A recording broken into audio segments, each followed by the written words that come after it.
You might recognize this motorcycle. It's a Yamaha MT-09. We've had it on the show before, plenty of times, and we like it.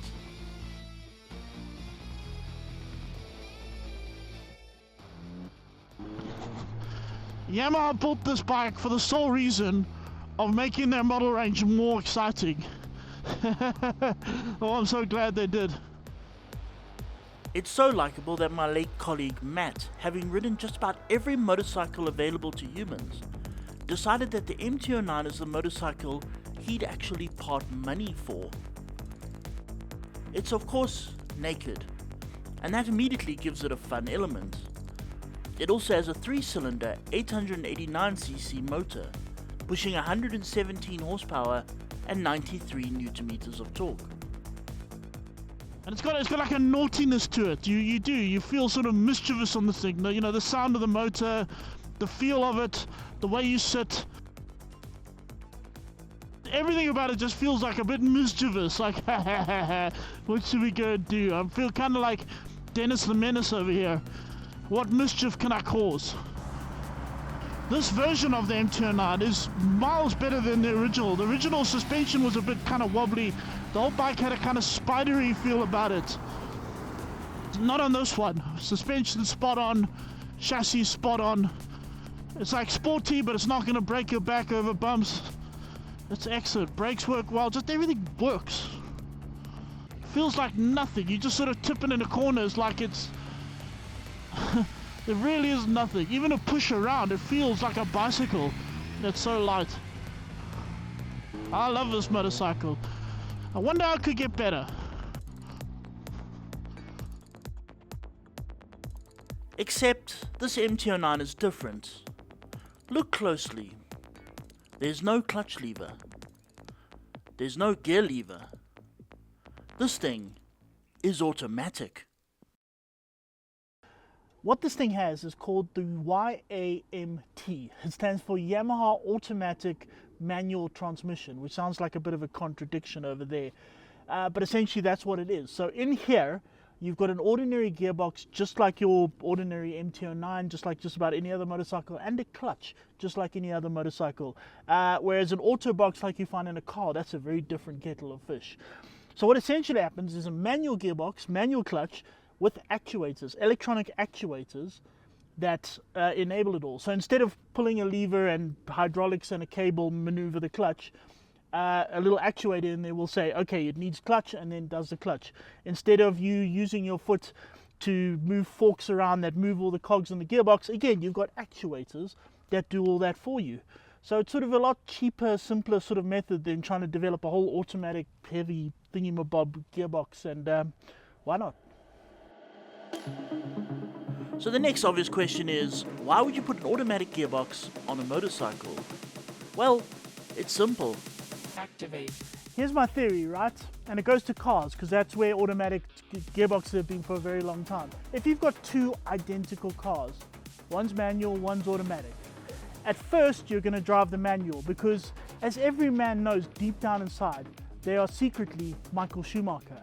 And in order to show how Michael Schumacher they are, they're going to drive the manual.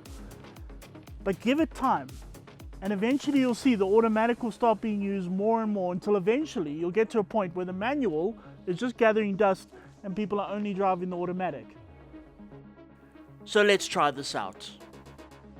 Okay, so here we go. The startup procedure is a little bit different. There's a key fob in my pocket right now, but in order to turn the ignition, there's a big sort of switch over here. You push it in, and there we go. And there you see the dash comes up. Aha, there we go. So at the top there you can see it's in D, the top left over there, top right over there, you can see it's in D. That means it's in drive. Top left you can see it's in neutral. So I'm going to start the bike. You start it, you hold the brake lever in. There it is, it's revving.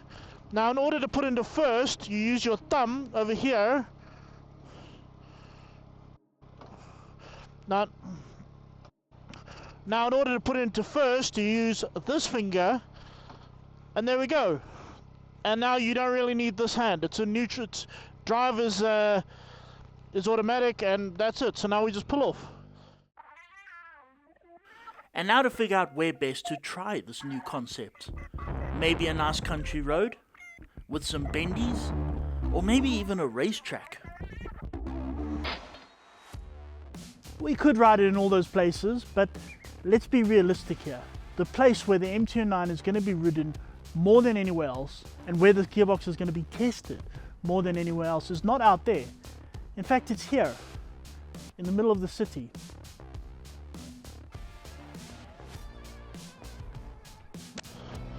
I know with some of the other automatic bikes, the Hondas and that, especially the earlier systems, they used to be very sort of snatchy. You used to pull the throttle and it used to kind of go, this is very, very smooth. I heard overseas people saying it was a bit clunky. It's not really. I mean, maybe if you don't expect it, you know. On the third, barely felt it. There we go, back down to second, back down to first. I like nothing. In D mode like this, honestly, it's in cruise mode. It's just cruise and comfortable and easy. Even in D mode, even if you open the throttle full, it changes before it gets to the rev limiter, so it doesn't go to all the way to the rev limiter. If you want that, you got to push mode button over here, and there we go. See, it clicks across to D+. And that is sort of the sports version of automatic. So there's two modes in automatic. There's D and there's D+. D+ obviously gives you a bit more revs, keeps the revs a little bit higher, keeps the gears a little bit lower, goes further up the rev range until it changes gear.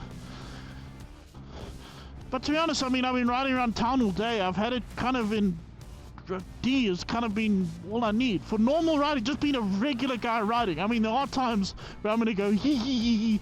I'm going to put in a D+ mode. As a matter of fact, no, I'm not going to put in a D+ mode. If I got my hee hee hee moments, what I'm going to do instead is I'm going to use this finger here to push into manual transmission.